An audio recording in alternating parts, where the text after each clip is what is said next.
Hello guys, welcome to career media once again. My name is Gulshan Shah. Friends, NEET UG 2026 की exam आज complete हुई और जो paper की डिफिकल्टी लेवल है, एक्चुअली उसी पे हम डिस्कशन करने वाले हैं कि पेपर की डिफिकल्टी लेवल इस साल कैसी रही। उसे हम लास्ट ईयर से भी कंपेयर करेंगे कि लास्ट ईयर के कंपैरिजन में कौन सा पेपर टफ था, लास्ट ईयर का पेपर ज़्यादा टफ था या इस साल का पेपर ज़्यादा टफ था।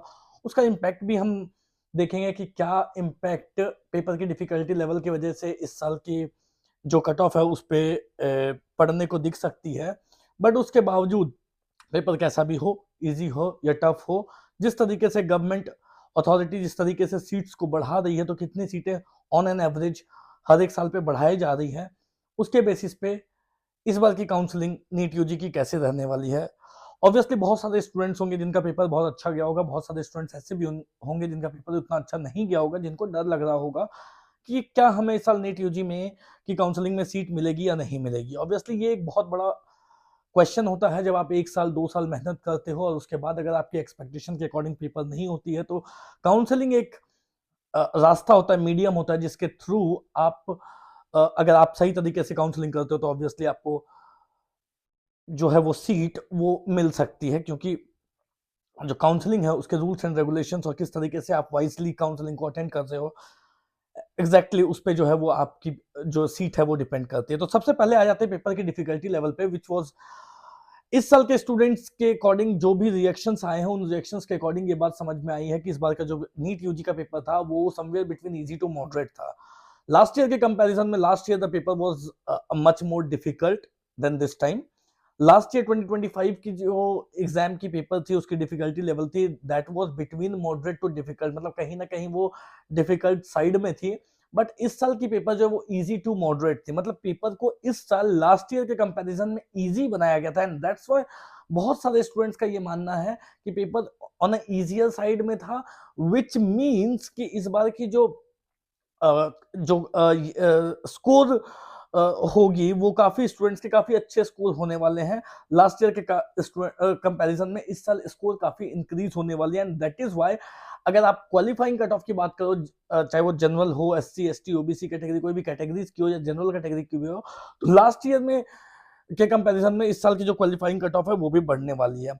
बट इस कट ऑफ के बढ़ने के बावजूद एक क्वेश्चन ये उठता है कि क्या जो बॉर्डर लाइन पे हैं, जो स्टूडेंट क्वालिफाई करेंगे, उनको सीट मिलेगी या नहीं मिलेगी। ये एक इंपॉर्टेंट क्वेश्चन होता है, क्योंकि ऑब्वियसली पढ़ाई करनी एक बात होती है, साथ में उसके अलावा अगर हम एग्जाम में जाकर के एग्जाम में पेपर को डील करते हैं तो वो एक डिफरेंट मैटर होती है। वहां पे एक अलग टाइप का प्रेशर होता है जिसमें बहुत सारे स्टूडेंट्स से सिली मिस्टेक्स भी होती है, बहुत कुछ जो क्वेश्चंस हैं वो आते हुए भी स्टूडेंट्स प्रेशराइज सिचुएशन में उतने अच्छे से उन क्वेश्चंस को हैंडल नहीं कर पाते। सो बहुत सारे जो है वो प्रेशर सिचुएशन की वजह से बहुत सारे सिली मिस्टेक्स और क्वेश्चंस जो है वो गलत भी हो जाते हैं। इसका मतलब ये बिल्कुल भी नहीं है कि स्टूडेंट का पेपर जो है वो उनको उस पेपर की नॉलेज नहीं है, बल्कि नॉलेज होते हुए ये चीजें होती है। प्रेशर हैंडलिंग में टाइम मैनेजमेंट की वजह से थोड़ी सी चीजें जो है वो गलत हो जाने की वजह से पेपर थोड़ी सी खराब हो जाती है, तो इसमें घबराने वाली बात नहीं है। बट जो पेपर इस बार का था, जो डिफिकल्टी लेवल इस बार की थी, वो कहीं ना कहीं लास्ट ईयर के कंपैरिजन में थोड़ी इजी थी, जिसका मतलब है कि ज्यादा से ज्यादा स्टूडेंट जो है वो ज्यादा अच्छे मार्क्स स्कोर करेंगे, and that is why I am saying कि जो कट ऑफ होगी, क्वालिफाइंग कट ऑफ, वो भी on a higher side definitely रहने वाली है। एक और मुद्दा ये भी है कि लास्ट ईयर की बात अगर हम करें तो ऑलमोस्ट 22,09,000 स्टूडेंट ने पेपर अपियर किया था। इस साल 70,000 जो कैंडिडेट्स हैं उनकी कंपटीशन बढ़ चुकी है। सो इस साल ऑलमोस्ट 22,79,000 स्टूडेंट्स ने पेपर अपियर किया है। सो अगेन इस अगर आप नंबर ऑफ स्टूडेंट्स की बात करो तो उसके लेवल पे भी कंपटीशन जो है वो बढ़ी हुई है। बट इन सभी बातों के अलावा अगर हम गवर्नमेंट की मंशा देखें, अगर हम गवर्नमेंट की the way they are increasing the NEET UG seats, medical seats, या पीजी में भी हम देखते हैं पीजी की सीट्स या यूजी की सीट्स जो वो बढ़ा रहे हैं, दैट एक्चुअली सेज कि इवन दो आपका पेपर थोड़ा बुरा भी रहा हो, आपसे अगर आप अपनी काउंसलिंग को अच्छे तरीके से करते हो, यू आपके पास पूरे पूरे चांसेस है कि आपको अच्छी सीट मिल सकती है। तो ओनली वे इज कि काउंसलिंग को आप सही तरीके से समझ के चलो। काउंसलिंग में ऑल इंडिया कोटा काउंसलिंग और स्टेट कोटा काउंसलिंग होती है, तो अलग अलग काउंसलिंग कि जो रूल्स एंड रेगुलेशन है उसको आपको समझ के चलना होगा। कुछ मैट्रिसेस को हम देख लेते हैं कि क्या क्या मैट्रिसेस हैं, जैसे कि जो लास्ट ईयर के कंपैरिजन में है। कुछ पुराने डेटा को हम देख लेते हैं, जैसे कि अगर हम number of total students appeared students की बात करें तो 2023 में ऑलमोस्ट 20,38,000 स्टूडेंट्स थे जो अपीयर हुए थे। 2024 में 23,33,000 स्टूडेंट्स थे जो अपीयर हुए थे। सो 2024 जो थी वो इन्फ्लेशन ईयर थी, उसमें स्टूडेंट्स की कंपटीशन भी बहुत ज्यादा थी और पेपर भी काफी जो है वो थोड़ा डिफिकल्ट रहा था। 2025 में पेपर इवन डिफिकल्ट था, बट उस 2025 में 22,09,000 स्टूडेंट अपीयर हुए थे। टोटल नंबर ऑफ सीट्स की बात करें तो आपको इस देखो सीट से ही आपको समझ में आ जाएगी कि कितनी सीटें हर साल ऑलमोस्ट गवर्नमेंट बढ़ा रही है। 2023 में बात करें तो एमबीबीएस की यूजी की 1,06,000 सीट्स अवेलेबल थी, टोटल एमबीबीएस सीट्स। 2024 में ये सीटें ऑलमोस्ट 11,000 सीटें इंक्रीज हुई, 1,17,000 स्टूडेंट 1,17,000 एमबीबीएस की सीट्स बढ़कर हो चुकी थी। 2025 में बात करें तो ये ऑलमोस्ट 9,000 सीट्स इंक्रीज हुई थी, 1,26,000 सीट्स बढ़कर हो चुकी थी। तो जिस तरीके से सीटें बढ़ाई जा रही है और जो गवर्नमेंट की स्टेटमेंट आ रही है, गवर्नमेंट का ये मानना है कि आने वाले 5 सालों में ऑलमोस्ट 75,000 सीटें और बढ़ाई जाएंगी, इंक्लूडिंग यूजी एंड पीजी, जिसमें 28,000 सीट्स ऑलरेडी उन्होंने बढ़ा दिया है। सो लगभग जो है वो 50,000 सीट्स और बढ़ेंगी इन कमिंग 5 इयर्स। तो इस साल भी जो मेडिकल की सीट्स है वो काफी बढ़ती हुई दिखाई देंगी। तो ऑब्वियसली ये बहुत जरूरी हो जाता है आप सभी स्टूडेंट के लिए कि आप काउंसलिंग को बहुत तरीके से हैंडल करो, क्योंकि अगर आपने मिस्टेक की तो अच्छी सीट मिलती हुई भी आपसे छूट सकती है और आपको हो सकता है कि आपको कुछ जो है वो किसी मिस्टेक की वजह से या तो आपको सीट ना मिले या तो जिस सीट के आप हकदार हो वो सीट आपको ना मिले। सिमिलरली अगर हम बात करें तो जो टॉप स्कोरर की बात करें तो 2023 में 700 प्लस स्कोर करने वाले 350 स्टूडेंट्स थे, ऑलमोस्ट 350 स्टूडेंट थे जिन्होंने 700 से ऊपर स्कोर किया था।